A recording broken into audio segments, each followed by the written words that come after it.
আসসালামু আলাইকুম। আফগানিস্তানের সেই দিন একটি আবাসিক অঞ্চলে বিমান হামলা চালিয়ে 3 ক্রিকেটারকে নিহত করেছে কে? পাকিস্তান। আপনারা একটা বিষয় চিন্তা করে দেখেন যে একটা আবাসিক অঞ্চলে হামলা চালিয়েছিল পাকিস্তান, যার কারণে সেখানে 3জন ক্রিকেটার সহ আরও বেসামরিক জনগণ মারা গিয়েছে। একটা বিষয় আপনারা চিন্তা করে দেখেন, আবার এই পাকিস্তান একটা সময় আফগানিস্তানের কি অনেক ভালো একটা মিত্র ছিল এবং সব সময় আফগানিস্তানের পাশে ছিল। এই সময়টা কখন ছিল? যখন আমেরিকা আফগানিস্তানে হামলা চালিয়েছিল এবং আফগানিস্তানকে যখন দখল করতে চেয়েছিল, সেই সময় কিন্তু সেই আফগানিস্তানকেই কিন্তু পাকিস্তান সহযোগিতা করেছিল। অথচ সময়ের সাথে সাথে আপনারা আজকে একটা বিষয় চিন্তা করে দেখেন যে আফগানিস্তানের সাথে আজকে এমনভাবে লড়াই করতেছে পাকিস্তান, যেটা আসলে কি বলবো, একটা বিশাল দুঃখজনক একটা বিষয় যদিও আফগানিস্তানের জন্য। কিন্তু আপনি কি বলতে চান যে আসলে পাকিস্তান অনেক ভালো একটা রাষ্ট্র? আসলে পাকিস্তানের রাজনীতিটা আসলে আমি মনে করি যেটা যে আসলে তাদের রাজনীতি আসলে মোটেও একটা সুষ্ঠু রাজনীতি না। আপনি একটা জিনিস হয়তো জানেন কি না, এই যে কিছুদিন আগে ভারতের সাথে এক ধরনের লড়াই শুরু হয়ে গিয়েছিল কার? পাকিস্তানের। সেখানে তাদের কিন্তু একটা পর্যায় পর্যন্ত যাওয়ার পরে সেটা কিন্তু একটা সময় কিন্তু মীমাংসা হলো। কিন্তু আফগানিস্তানের সেই একই অঞ্চল এবং সেই জায়গাটার নাম হচ্ছে, মানে যেই অঞ্চলটার সাথে পাকিস্তান এবং আফগানিস্তানের সমস্যা, সেই অঞ্চলটার নাম হচ্ছে পাখতুনখোয়া একটি অঞ্চল।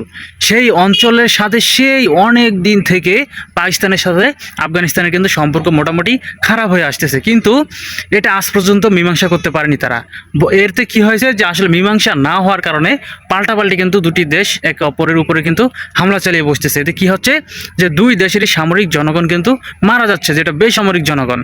কিন্তু এতে কি আসলে কোনো লাভ হচ্ছে না, বরঞ্চ আরও ক্ষতি হচ্ছে। কিন্তু লাভ কিন্তু ঠিকই অনেকের কিন্তু হচ্ছে।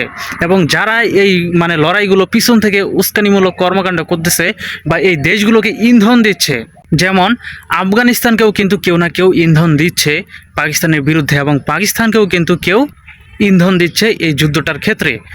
তবে আপনারা কি মনে করেন? অবশ্যই আপনাদের মতামত কমেন্টে বলে যাবেন। তবে আমার যেটা মনে হয় যে পাকিস্তানকে অবশ্যই কেউ পিছন থেকে ইন্ধন দিচ্ছে, যার কারণে ইদানিং কিন্তু পাকিস্তান কিন্তু আফগানিস্তানের সীমান্তে কিন্তু প্রচুর পরিমাণে কিন্তু হামলা চালাচ্ছে, এবং বিশেষ করে আফগানিস্তানের মানে রাজধানী যে ছিল সেই রাজধানীগুলোতেও কিন্তু অনেক কিন্তু হামলা চালাচ্ছে পাকিস্তান। আর প্রত্যুত্তর হিসেবে কিন্তু আফগানিস্তানও কিন্তু পাকিস্তানে কিন্তু হামলা চালিয়েছে, অনেক বড় বড় হামলা, যেই হামলাতে পাকিস্তানের কিন্তু অনেক সেনা কিন্তু হারিয়েছে এখন পর্যন্ত, এবং আফগানিস্তানও কিন্তু অনেক সেনা হারিয়েছে। কিন্তু এই যে দুটি দেশের পাল্টাপাল্টি হামলা এবং প্রতি হামলা, এতে কি হয়েছে? দুটি দেশে শুধু ধ্বংস ছাড়া আর কোনো কিছু রয়েছে?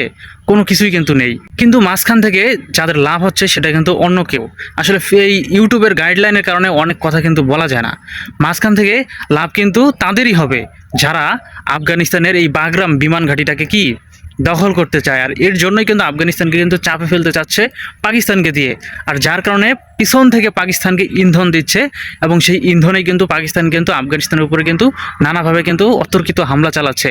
এবং আপনি একটা বিষয় চিন্তা করে দেখেন, যে আবাসিক অঞ্চলগুলো যেখানে হামলা করার কোনো অনুমতি নেই, যেটা সম্পূর্ণ একটা অবৈধ হামলা হিসেবে গণ্য করা হয়, যেটা যে কোনো দেশের সাথে হোক না কেন যদি আবাসিক অঞ্চলগুলোতে হামলা চালায়, কিন্তু সেই অঞ্চলগুলোতেই পাকিস্তান কিন্তু হামলা চালাচ্ছে, এবং সেই অঞ্চলগুলোর বেসামরিক জনগণ কিন্তু অনেক কিন্তু নিহত হচ্ছে। এতে আপনি কি বলবেন পাকিস্তানকে?